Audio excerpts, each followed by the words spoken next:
In this video we want to compare the Sigma 18-35, which is a pretty popular lens, to a not so popular lens, the Canon 17-55.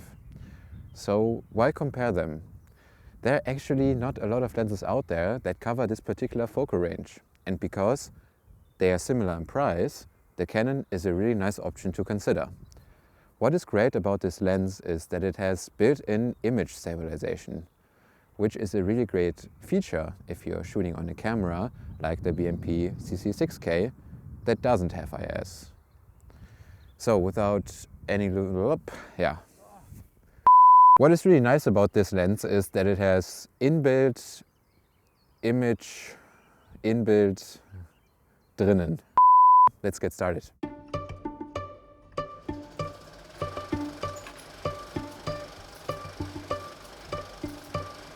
The Canon 17-55 is made out of high quality plastic. It definitely feels nicer and heavier in your hands than it looks. Unfortunately, it suffers a little bit from zoom creep. The Sigma is mostly made out of metal and very robust. This lens is known to be a workhorse, although both of them are not weather sealed. The Canon has a close focus distance of 35 cm and the Sigma of 28 cm. Also, the filter size of the Canon is a little bigger, coming in at 77 mm, whereas the Sigma has a filter size of 72 mm. The Canon is a pretty light lens for its size with a weight of 650 grams. The Sigma definitely feels a lot heavier with a weight of 810 grams. If you are going to purchase them brand new, you have to pay 760 euros for the Sigma and around 600 euros for the Canon. But if you're buying them used, this is where the Canon really shines. You can get the Canon on MPB in good condition for 350 bucks. But the Sigma still remains pretty pricey at around 600 bucks if you want a model in good condition. Before we jump into the direct comparison in terms of sharpness, color and so on, let me give you some notes and conclusions on the way. First, I noticed that the Canon actually gets darker when you're reaching 35 mm. So you're losing approximately a quarter stop of light. And this gets even worse when reaching 55 mm. Which got me thinking that maybe the 2.8 aperture on the Canon isn't constant throughout the entire focal range. The color on the Canon seems to be a little more saturated, although it loses quite a bit of contrast when in direct sunlight, which the Sigma does as well, but not nearly as much. The Canon is rendering colors more towards a greenish side and the Sigma more towards magenta. In terms of sharpness, they both match at around f4, but below that, the Sigma is definitely sharper than the Canon.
Next, we are taking a look at focus breathing, flaring and image stabilization.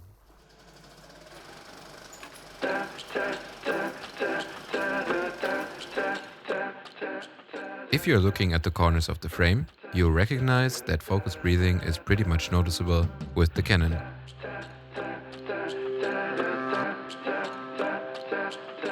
As you can see, this is much better controlled with the Sigma.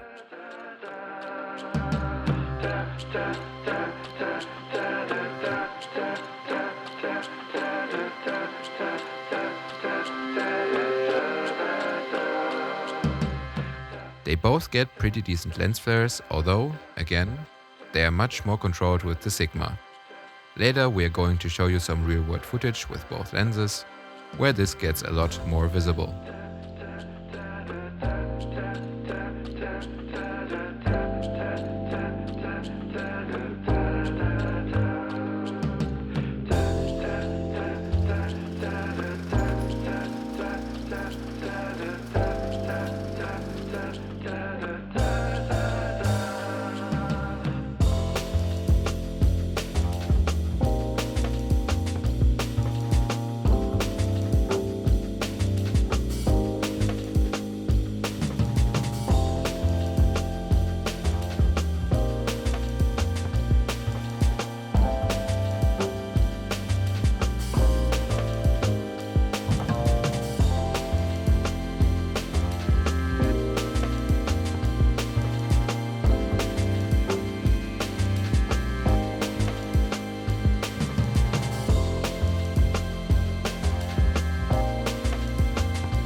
Alright, so before we are jumping in some real world footage, let's have a look at chromatic aberration and distortion.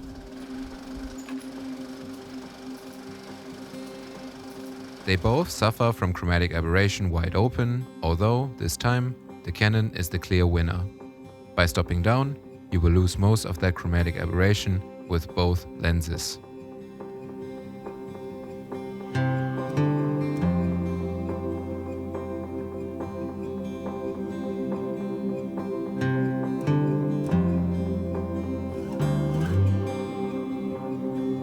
They both have minor barrel distortion when you're shooting with them at their widest focal range, but this completely disappears around 24mm. In my opinion, they pretty much look the same in terms of distortion.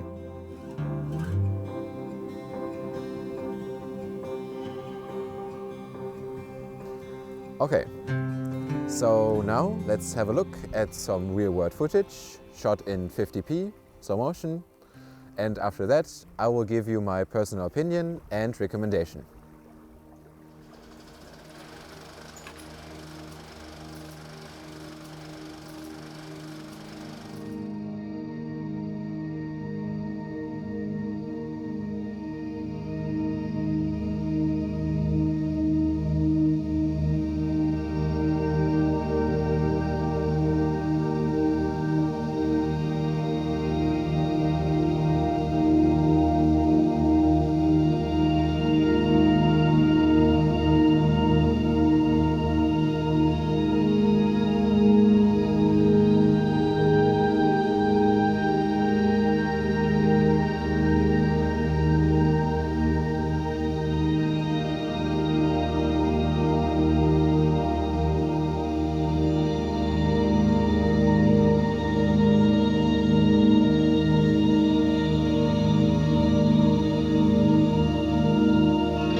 So which one is the better lens? I don't know. The Sigma is sharper, although they both match at around f4. It has a wider aperture and it has a better build quality. The Canon, on the other hand, has built-in image stabilization and it is a lot cheaper. So if you're just starting out, the Canon might be the perfect choice for you. If you're shooting a lot of interviews, for example, that 1.8 aperture is a really nice feature to have, especially if you're after that super blurry background. But if you compare both lenses at their maximum focal range and aperture, so the Canon at 55mm 2.8 and the Sigma at 35mm 1.8, you'll notice that the diameter of the entrance pupil is the same. So the background will be equally blurry. If you like this kind of content, please consider subscribing and we would love to see you in the next video. Bye. War gut, oder? Ja.